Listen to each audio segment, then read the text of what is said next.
So Prop Hunt is finally here, and I know there's a lot of people that love the mode Prop Hunt, there's people that don't like it or whatever the case is, but I also know that there's a lot of brand new people to Call of Duty, so I thought I'd explain how the mode works. So one of the first things you're going to notice is when you load into a match, you don't really have a choice of your loadout, and you don't have the choice of which prop you actually are. And during the first round, I was actually a fence, and I pretty much stayed a fence almost all the way until the end of the round. We'll end up winning this round. You can see that you can leave decoys around. It gives you a little legend on the side so you can see the different things you can do. So one of the first things you can do is actually lock your item in place. And the thing that that's going to allow you to do is free look around the map. So you can see I place a second decoy, and then I go ahead and shift over and make it so that I don't actually get seen. So it actually looks like this fence connects all the way around. So sometimes you can be a little bit strategic with it. It really just depends on what prop you end up being. You can also press R3 and that'll make your view of the prop a little bit transparent so you can actually see through what's on the other side. Not sure exactly how that's practical, but you can kind of see right here where I make it go see-through so I can actually see what's going on with the prop.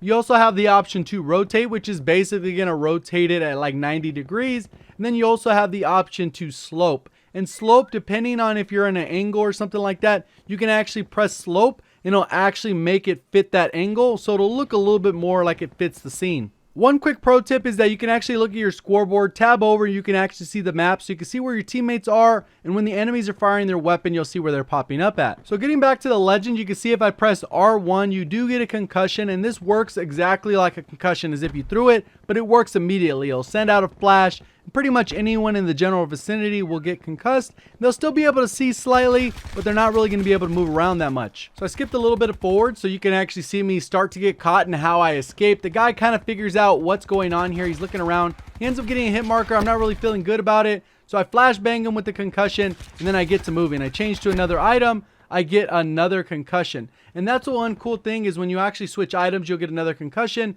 but you only get a limited number of changes. So right here, I end up being this little lamppost or whatever the heck this is called, a candle holder.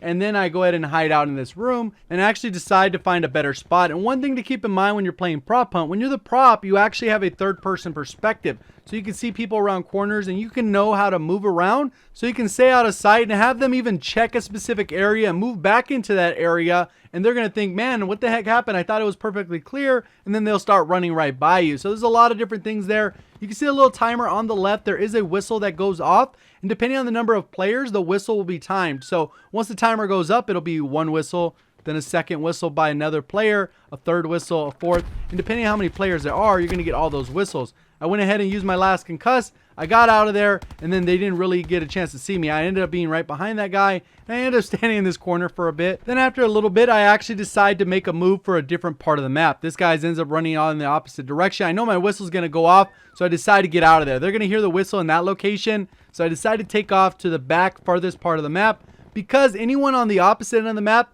they're not going to really be able to hear the whistle because the whistle is proximity based. So if they're not within a certain region, they're just not going to be able to hear you. So right here, I can see someone's getting a little bit closer. I know I have one whistle left. There's only about 12 seconds left on the clock. And if the rounds actually go the distance where there are 5 minutes each round and there's actually up to 5 rounds, depending on how long people survive and how competitive it is against each other, you can actually play up to 25 minutes, which is actually great for tier farming. But don't try AFKing. I tested that out as well. If you decide to just go AFK, leave your controller, pull the trigger, whatever the case is, you're not going to actually have that time count towards your tier progression. So don't try and get smart on that one. Unless you find a method that works, let me know in the comment section. But from what I tested, it won't work unless you actually play the mode. And then when you're actually looking for the props, the best thing you can do is make sure you turn up your audio quite a bit so you'll be able to hear those different whistles. Make sure you're not firing when those whistles go off so you can actually have a clear directional indicator of what's going on. I know a lot of people are just spamming their bullets because you will not run out of ammo.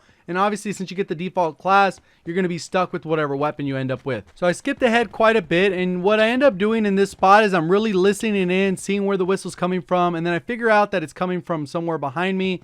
And then I decide, hey, telling everyone on the mic, hey, they're over here in this back area by the church. People, you guys should head over here. And what ends up happening is one of my teammates end up in an altercation with them because he gets a little bit of concussion there. And I just start shooting and I end up getting that kill.